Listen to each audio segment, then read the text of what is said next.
स्वागत है आपको एक बार फिर से मेरे YouTube चैनल पर। तो आज क्लास 12 के भौतिक विज्ञान अभ्यास 2 का यह 8वां भाग है। तो पिछले भाग में हम लोग पढ़े थे संधारित्र क्या होता है, संधारित्र की धारिता क्या होता है और संधारित्र का उपयोग कहाँ कहाँ किया जाता है। यदि आप उस वीडियो को नहीं देखे होंगे तो प्लेलिस्ट में वीडियो है, वहां से जाकर के वीडियो को देख सकते हैं। आज हम लोग पढ़ेंगे संधारित्रों का संयोजन। संधारित्रों का संयोजन कितने विधियों से किया जाता है? तो याद रखिए, संधारित्रों का संयोजन जो है 2 विधियों से किया जाता है। पहला जो है श्रेणी क्रम होता है और दूसरा जो है समांतर क्रम होता है। तो यहाँ नीचे अपने कॉपी में जो है सभी विद्यार्थी नोट करते चलिए।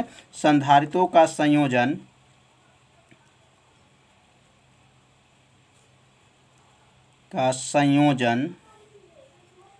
दो विधियों से किया जाता है।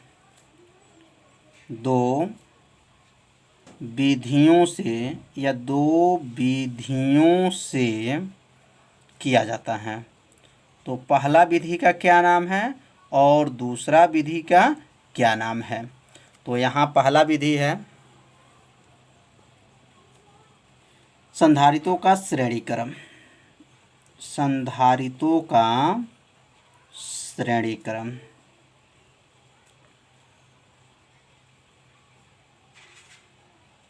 श्रेणी क्रम। दूसरा जो है संधारित्रों का समांतर क्रम। संधारित्रों का समांतर क्रम। तो अब यह जो है समांतर और श्रेणी जो है, अब एक एक बारे में हम लोग समझेंगे। तो समझ में आ गया होगा कि संधारित्रों का संयोजन 2 विधि होता है। पहला जो है संधारित्रों का श्रेणी क्रम और दूसरा जो होता है संधारित्रों का समांतर क्रम। तो अब हम लोग पढ़ेंगे संधारित्रों का श्रेणी क्रम में तुल्यधारिता का सूत्र का निगमन। तो संधारित्रों का श्रेणी क्रम में तुल्यधारिता का सूत्र का निगमन अब किया जाएगा। तो आप सभी विद्यार्थी इसे अपने कॉपी में पहले नोट कर लीजिए और इस फिगर के बारे में अब अच्छे से समझेंगे। तो यह जो संधारित्र है, या संधारित्र मतलब C1 और यह C2 है और ये क्या है C3। यहाँ पे इसकी धारिता C1 C2 C3 जो दिया है, इसमें विभव V1 V2 और क्या है V3 है। तो श्रेणी क्रम किसे कहते हैं पहले इसको समझेंगे। तो प्रत्येक, ध्यान देंगे, प्रत्येक संधारित्र का जो दूसरा सिरा अगले संधारित्र के अगले सिरे से क्या होते हैं, जुड़े होते हैं। तो इस प्रकार के क्रम को श्रेणी क्रम कहते हैं। मतलब इसका दूसरा तो इसका पहला, है इसका दूसरा तो इसका पहला, है इसका दूसरा, ऐसे आप और भी जोड़ सकते हैं। तो जो क्रम बनता है उस क्रम को क्या कहेंगे, श्रेणी क्रम कहते हैं। और याद रखेंगे श्रेणी क्रम में जो आवेश होता है, मतलब इस संधारित्र में आवेश Q है, इसके अंदर भी Q है और इसके अंदर भी क्या है Q, मतलब आवेश जो है समान होता है। तीनों जो है संधारित्र में क्या समान होगा, आवेश जो है समान होता है। विभव जो होंगे अलग अलग होंगे। यहाँ विभव V1 V2 V3, मतलब इसमें विभव समान नहीं होते हैं, आवेश समान होते हैं। तो इस चित्र को आप सभी विद्यार्थी अपने कॉपी में बना लिए होंगे। अब यहाँ पे जो है माना लिखेंगे। तो माना यहाँ कितने संधारित्र हैं? तो माना 3 संधारित्र, नाम क्या है C1 C2 C3 है और उसमें विभव क्या है V1 V2 V3 है और इसमें आवेश क्या है, तो आवेश Q जो है समान है। तो यहाँ माना लिखेंगे, माना 3 संधारित्र, 3 संधारित्र का नाम क्या है C1 C2 C3। विभव क्या है इसमें, तो विभव V1 V2 V3 तथा आवेश Q समान है। तो यहाँ पे 3 संधारित्र C1 C2 C3 जो है किस क्रम में जुड़े हैं, ये भी ध्यान देना है। किस क्रम में है, तो श्रेणी क्रम में है।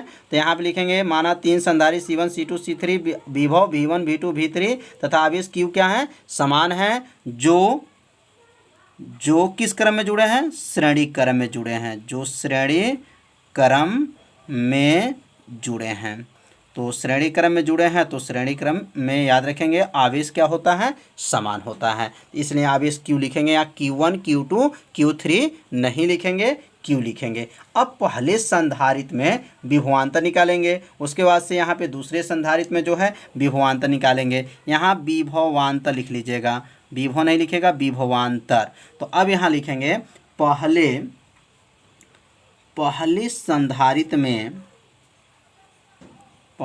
संधारित्र में विभवांतर। तो पहले संधारित्र में विभवांतर अगर गणना करते हैं तो विभवांतर का सूत्र बताया जा चुका है। पहला भाग में विभवांतर का सूत्र होगा V1 बराबर होगा, अब पहला इसलिए V1 लिखेंगे, V1 बराबर Q/C1 होगा। तो यह किसका सूत्र है, तो विभवांतर का सूत्र है V बराबर होता है Q/C होता है। तो यह V1 इसलिए लिखेंगे, पहला संधारित्र है इसलिए V1 लिखेंगे। Q यहाँ Q1 क्यों नहीं लिखें, क्योंकि आवेश क्या है, समान है, तो Q/ क्या हो गया, C1 हो गया। तो पहले संधारित्र में आप लोग को अच्छे से समझ में आ गया होगा। अब इसी प्रकार यहाँ लिखेंगे दूसरे संधारित्र में, तो यहाँ लिख देंगे दूसरे संधारित्र में विभवांतर। तो दूसरे संधारित्र में अब यहाँ विभवांतर क्या होगा, तो यह जो V1 है तो अब क्या बन जाएगा, V2 हो जाएगा। तो V1 के जगह पे अब लिखेंगे V2 और V2 बराबर सूत्र क्या बनेगा, तो यह बन जाएगा Q/C2। Q/ क्या हो जाएगा, C2 हो जाएगा। तो आप सभी विद्यार्थी आप लोग को अच्छे से समझ में आ रहा होगा, नहीं समझ में आ रहा होगा तभी आप लोग कमेंट जरूर कीजिए। तो अब यहाँ पहले संधारित्र में विभवांतर, दूसरे संधारित्र में विभवांतर। अब क्या लिखेंगे, तीसरे, अब यहाँ लिख लेंगे तीसरे संधारित्र में विभवांतर। तो तीसरे संधारित्र में विभवांतर तो आप लोग समझ गए होंगे क्या लिखाएगा, तो तीसरे संधारित्र में विभवांतर होगा। अब यह जो V1 लिखे हैं वह क्या बन जाएगा, V1 V2, अब क्या बनेगा V3 बराबर हो जाएगा और यहाँ लिखेंगे Q/C3 हो जाएगा। तो समझ में भी आ गया होगा कि V1 V2 V3 का मतलब हो गया पहले संधारित्र, दूसरे संधारित्र और तीसरे संधारित्र में क्या, विभवांतर। अब लिखेंगे नीचे कुल विभवांतर। कुल विभवांतर का मतलब यह हो गया तीनों विभवांतर को क्या कर सकते हैं, जोड़ सकते हैं। अब यहाँ पे तीसरे है, आप चौथे भी लिख सकते हैं, पांचवें भी लिख सकते हैं और ऐसे ही जो है यहाँ आपका बढ़ता जाएगा। जैसे यहाँ पर 1 है तो C1, 2 है तो C2, यहाँ से 3 है तो क्या लिखेंगे C3, ऐसे C4 आप लिख सकते हैं, अगला बना सकते हैं। आप नहीं बनाना चाहते हैं तो आप बस 3 तक ही बनाइए। अब लिख सकते हैं कुल, आपका कुल विभवांतर। तो कुल विभवांतर का मतलब यह हो गया तीनों को क्या कर लेंगे, जोड़ लेंगे। तो V बराबर क्या बनेगा, V1 plus V2 plus V3, तीनों विभवांतर को क्या कर लेंगे, जोड़ लेंगे। अब यहाँ पर V1 का मान, V2 का मान और V3 का मान को क्या करेंगे, रख लेंगे। तो अब यहाँ V बराबर नोट कर लेंगे, V बराबर V1 का मान क्या है, तो V1 का मान Q/C1 है, प्लस V2 का मान क्या है, Q/C2 है। तो यहाँ नोट करते चलिए, Q/ क्या हो जाएगा, C2 प्लस Q/C3 हो जाएगा। तो यह V1 का मान, यह V2 का मान और यह किसका मान है, V3 का मान नोट कर लीजिए। अब तीनों में ध्यान से देखिए कॉमन दिखाई दे रहा है। कॉमन क्या दिखाई दे रहा है, तो ऊपर देखेंगे Q, इसमें भी Q, इसमें भी Q और इसमें भी Q है। Q को क्या करेंगे, कॉमन कर लेंगे और यहाँ एक सूत्र लिख लेंगे। चूँकि V का सूत्र होता है Q/C होता है, किसका सूत्र है, विभवांतर का सूत्र होता है आवेश बटा क्या होता है, धारिता होता है। अब यह V को हटा देंगे और उसके स्थान पे क्या लिखेंगे, Q/C। अब यहाँ हो गया Q/C हो जाएगा बराबर। अब यहाँ से कॉमन क्या लेंगे, Q को कॉमन ले लेंगे तो क्या बचेगा अंदर, 1/C1 plus 1/C2 plus 1/C3। इसमें से कॉमन क्या लिया है, तो इसमें से कॉमन जो है Q को जो है कॉमन ले लिया है। अब यह Q से Q को क्या कर सकते हैं, काट सकते हैं, या Q को नीचे भेज देंगे तभी कट जाएगा। तो ये अगर ये Q से Q को काट दें तो क्या बचेगा, 1/C बराबर बचेगा 1/C1 plus 1/C2 plus 1/C3। यह जो सूत्र आया यह किसका आ गया सूत्र, तो यह जो सूत्र बना है किसका सूत्र है, तो संधारित्रों का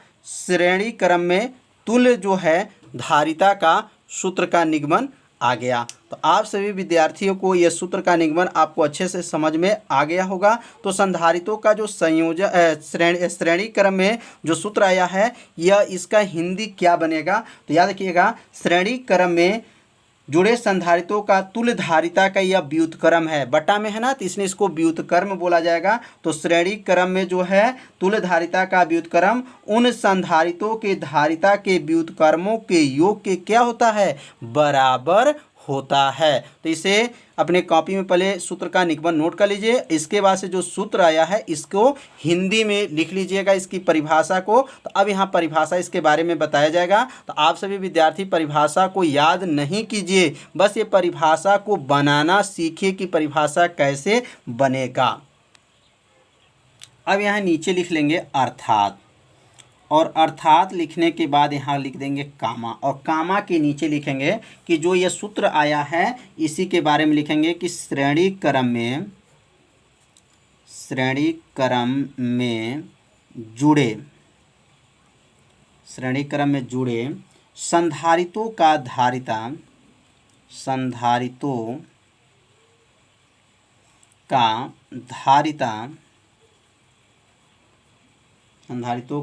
तुल्यधारिता, यहाँ तुल्य लिख लीजिएगा, तुल्यधारिता का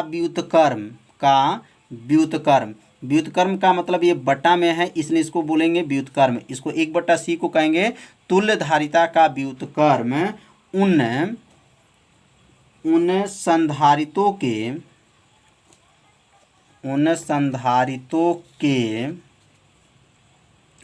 की अलग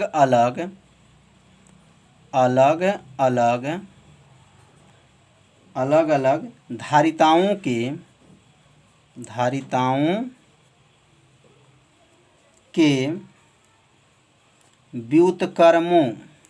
धारिताओं के व्युत्क्रमों के योग के बराबर होता है। व्युत्क्रमों के योग के बराबर होता है।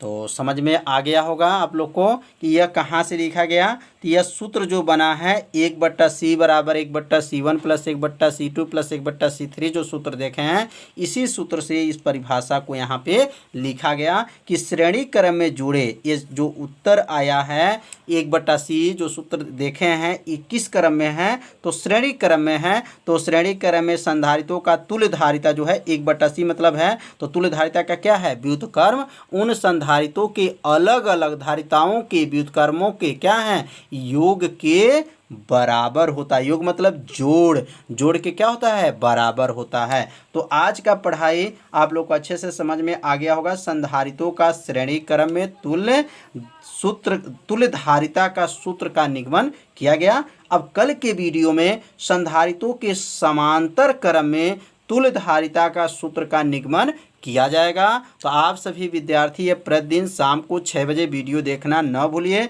और एक अच्छे से नोट्स को बनाते चलिए। तो आज इतना ही, अब कल मिलते हैं शाम को 6 बजे। तो शाम को 6 बजे वीडियो देखना न भूलिए। यदि मेरे चैनल पर पहली बार आए हैं तो मेरे चैनल को सब्सक्राइब ज़रूर कीजिए, वीडियो को लाइक कीजिए। तो कल मिलते हैं, तब तक के लिए सभी विद्यार्थियों को नमस्कार।